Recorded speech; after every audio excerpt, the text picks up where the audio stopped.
ZEE5 ಇರುವಾಗ ನೀವು ನಿಮ್ಮ ನೆಚ್ಚಿನ ಶೋಗಳನ್ನ ಎಂದಿಗೂ ಮಿಸ್ ಮಾಡಿಕೊಳ್ಳುವುದಿಲ್ಲ. ಅದು ಸಂಪೂರ್ಣ ಉಚಿತವಾಗಿ. ಅಯ್ಯೋ ಏನೋ ಇದು, ರಕ್ತ ಬರ್ತಿದೆ, ಯಾಕೋ ಹೀಗೆ ಮಾಡ್ಕೊಂಡ? ಕೂತ್ಕೋ ಬಾಯ್ಲಿ. ಅಯ್ಯಯ್ಯೋ ಏನೋ ಇದು ರಾಮ್, ಯಾಕೋ ಹೀಗೆ ಮಾಡ್ಕೊಂಡಿದೀಯಾ? ಅಲ್ಲ ರಾಮ್, ಇವತ್ತು ನೀವು ಹೊರಗಡೆ ಹೋದ್ರೆ ನಿನಗೆ ಕಂಟಕ ಇದೆ ಅಂತ ಹೇಳ್ಬಿಟ್ಟು ಬೇಡ ಅಂದೆ ಕಣೋ. ಅಷ್ಟಕ್ಕೆ ಹೀಗೆಲ್ಲ ಗಾಯ ಮಾಡ್ಕೋತಾರ? ಇರು, ಔಷಧಿ ತರ್ತೀನಿ.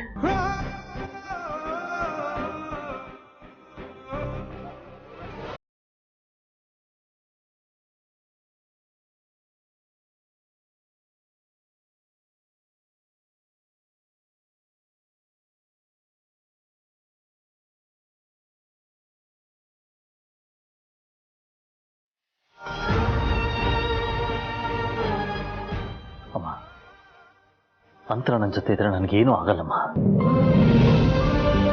ಅವಳಕ್ಕೆ ನನ್ನ ಜೊತೆ ಹೊರಗೆ ಬರೋದಕ್ಕೆ ಒಪ್ಕೊಂಡಿದ್ಲು. ಹೋಗಿಲ್ಲ ಅಂದ್ರೆ ಅವಳು ಎಷ್ಟು ನಿಂತ್ಕೊಂಡಿರ್ತಾಳೆ ಪಾಪ.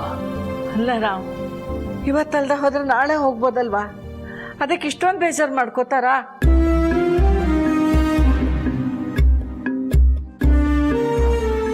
ಅಮ್ಮ, ಏನ್ ಹೇಳ್ತಿದ್ಯಾ ನೀನು? ಅಂತರ ನನ್ನ ಜೀವ, ನನ್ನ ಪ್ರಾಣ ಅವಳು. ಅವಳ ವಿಷಯಕ್ಕೆ ಬಂದ್ರೆ ನಾನು ಹೇಗೆ ಮಾತಾಡ್ತೀನಿ, ಹೇಗೆ ರಿಯಾಕ್ಟ್ ಮಾಡ್ತೀನಿ ಅಂತ ಗೊತ್ತಲ್ವ ನಿನಗೆ? ಎಷ್ಟು ವರ್ಷದಿಂದ ನೋಡ್ಕೊಂಡ್ ಬಂದಿಲ್ವಾ ನೀನು? ಈ ಅಮ್ಮನ ಮಾತು ಕೇಳ್ತೀಯಲ್ವಾ ಪುಟ್ಟ, ಬೇಜಾರು ಮಾಡ್ಕೋಬೇಡ್ವೋ. ನಿನಗೆ ನೋವಾದ್ರೆ ನನಗೂ ನೋವಾಗುತ್ತೆ, ಸಮಾಧಾನ ಮಾಡ್ಕೋ.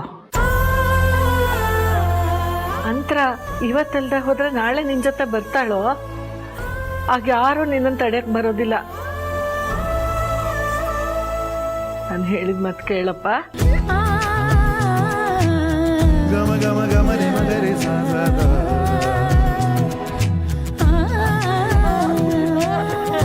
ಸರಿ ಗಮ ಭಗ ಮಗರೆ ಮಾ.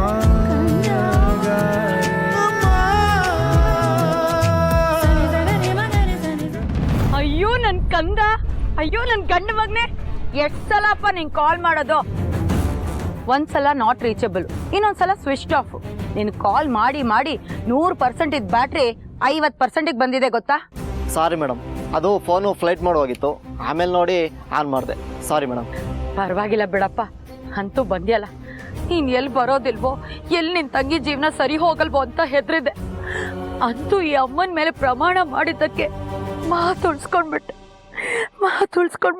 ಮೇಡಮ್ ದಯವಿಟ್ಟು ಹೊಳ್ಬೇಡಿ ಮೇಡಮ್, ನೀವತ್ರೆ ನನಗೂ ಅಳು ಬರುತ್ತೆ.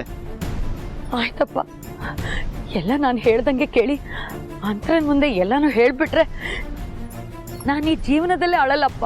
ಮೇಡಮ್, ನಿಮ್ಮ ಮಗಳ ಜೀವನ ಇವತ್ತು ಸರಿ ಹೋಗುತ್ತೆ. ನಾವಿದ್ದೀವಿ, ಬನ್ನಿ ಕಾರ್ ಹತ್ತಿ.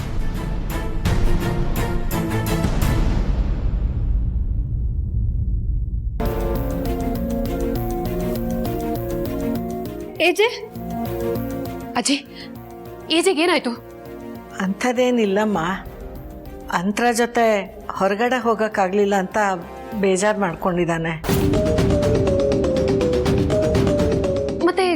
ಮತ್ತೆ ಗಾಯ, ಆಸ್ಪತ್ರೆಗೆ ಕರ್ಕೊಂಡು ಹೋಗೋಣ ಇರಿ. ದುರ್ಗಾ, ಬೇಡ, ಅಮ್ಮ ಫಸ್ಟ್ ಏಡ್ ಮಾಡಿದ್ದಾರೆ, ಡಾಕ್ಟರ್ ಬರೋ ಅವಶ್ಯಕತೆ ಇಲ್ಲ. ಅಷ್ಟು ಸೀರಿಯಸ್ ಆಗಿ ಏನಾಗಿಲ್ಲ. ಆದರೂ ಬ್ಯಾಂಡೇಜ್ ಹಾಕಿದ್ದಾರೆ. ನಿಮಗೆ ಸಣ್ಣ ನೋವಾದ್ರೂ ಇಡೀ ಮನೆನೇ ಹೇಳುತ್ತೆ. ಏಜೆ, ಪ್ಲೀಸ್ ನೊಂದ್ಕೋಬೇಡಿ. ಇವತ್ತು ಮನೆಯಿಂದ ಆಚೆ ಹೋದರೆ ಕಂಟಕ ಇದೆ ಅಂತ ನಾನೇ ಅವನನ್ನು ತಡೆದೆ. ಆದ್ರೆ ನೋಡು, ಮನೆಯೊಳಗಿದ್ರು ಹೀಗೆ ಗಾಯ ಆಗೋಗಿದೆ. ಏನೋ ಸದ್ಯ ದೊಡ್ಡದಾಗ ಆಗ್ಬೋದಾಗಿತ್ತು ಅಂದರೆ ಸಣ್ಣದ್ರಲ್ಲೇ ಮುಗೀತು. ಇದಕ್ಕೆಲ್ಲ ನಾನೇ ಕಾರಣ. ಪ್ಲೀಸ್, ಯಾಕೆ ಈ ಥರ ಹೇಳ್ತೀಯ? ನಿನ್ನ ಮನಸ್ಸಲ್ಲಿ ಏನಿದೆ ಅಂತ ತಿಳ್ಕೊಳಕ್ಕಾಗದೇ ಇರೋಷ್ಟು ದಡ್ಡ ಅಲ್ಲ ನಾನು. ನನಗೆ ಗೊತ್ತಮ್ಮ, ನೀನು ನನ್ನ ಒಳ್ಳೇದಕ್ಕೆ ಹೇಳ್ತೀಯ. ನೀನು ಹೀಗೆಲ್ಲ ಯೋಚನೆ ಮಾಡ್ಬೇಡ. ನನಗೆ ಯಾವ ಬೇಜಾರು ಇಲ್ಲ ನಿನ್ನ ಮೇಲೆ. ಹೌದು ಅಜ್ಜಿ, ಏಜೆ ಹೇಳ್ತಿದಾರಲ್ಲ, ಪ್ಲೀಸ್ ನೊಂದ್ಕೋಬೇಡಿ. ನಾವು ಅವ್ರನ್ನ ನೋಡ್ಕೋತೀವಿ ಅಲ್ವಾ ಅಕ್ಕ? ಹಾ.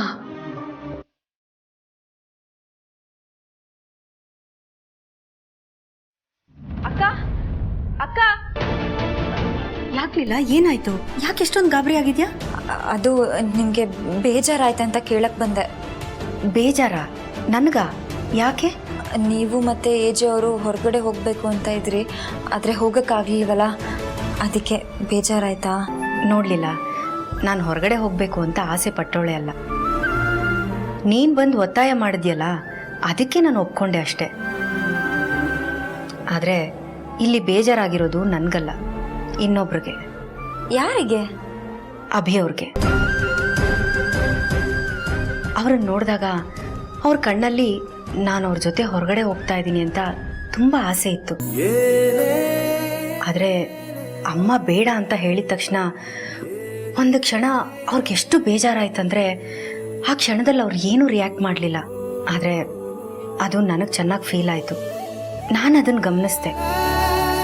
ಈ ಮೊದಲು ಅವ್ರು ಇಷ್ಟೊಂದು ಡಿಸಪಾಯಿಂಟ್ ಆಗಿದ್ದನ್ನು ನಾನು ನೋಡೇ ಇರಲಿಲ್ಲ ಲೀಲಾ. ಅದಕ್ಕೆ ಅವರನ್ನು ಸಮಾಧಾನ ಮಾಡೋಣ ಅಂತ ಹೊರಟಿದ್ದೆ. ನೀನು ಬಂದಿದ್ದು ಒಳ್ಳೇದಾಯಿತು. ಬಾಲಿಲ್ಲ, ಇಬ್ಬರು ಹೋಗಿ ಸಮಾಧಾನ ಮಾಡಿಬರೋಣ. ಅಕ್ಕ, ನಿಮಗೆ ನಿಧಾನವಾಗಿ ಏಜಿಯವ್ರ ಮೇಲೆ ಫೀಲಿಂಗ್ಸ್ ಡೆವಲಪ್ ಆಗ್ತಿದೆ ಅಲ್ವಾ? ನನಗದೆಲ್ಲ ಗೊತ್ತಿಲ್ಲ ಲೀಲಾ.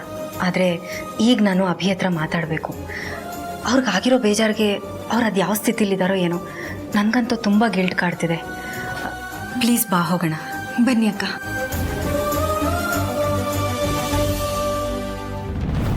ರಾಮ್, ಸಣ್ಣ ಗಾಯನೇ ಇರಬಹುದು, ಆದರೂ ನೀರಲ್ಲಿ ನೆನೆಸ್ಬೇಡ. 2 ದಿನ ಬ್ಯಾಂಡೇಜ್ ಹಾಗೆ ಇರಲಿ. ಸೆಪ್ಟಿಕ್ ಆದರೆ ಕಷ್ಟ. ಅಮ್ಮ, ನನಗೇನೂ ಆಗಿಲ್ಲಮ್ಮ. ಆಗಿರೋ ಚಿಕ್ಕ ಗಾಯಕ್ಕೆ ಯಾಕೆ ಇಷ್ಟೊಂದು ಗಾಬರಿ ಆಗ್ತಾ ಇದ್ದೀರಾ? ಚಿಕ್ಕದೋ ದೊಡ್ಡದೋ, ಅಜ್ಜಿಗೆ ನಮ್ಗೆ ನಿಮ್ಗೇನು ಆಗ್ಬಾರ್ದು ಅನ್ನೋದಷ್ಟೇ ನಮ್ಮ ಆಸೆ. ಅಮ್ಮ, ಅಭಿಗೇನಾಯ್ತು? ZEE5 ಆಪ್ ಡೌನ್ಲೋಡ್ ಮಾಡಿ ಎಲ್ಲಾ ಸಂಚಿಕೆಗಳನ್ನು ಸಂಪೂರ್ಣ ಉಚಿತವಾಗಿ ನೋಡಿ.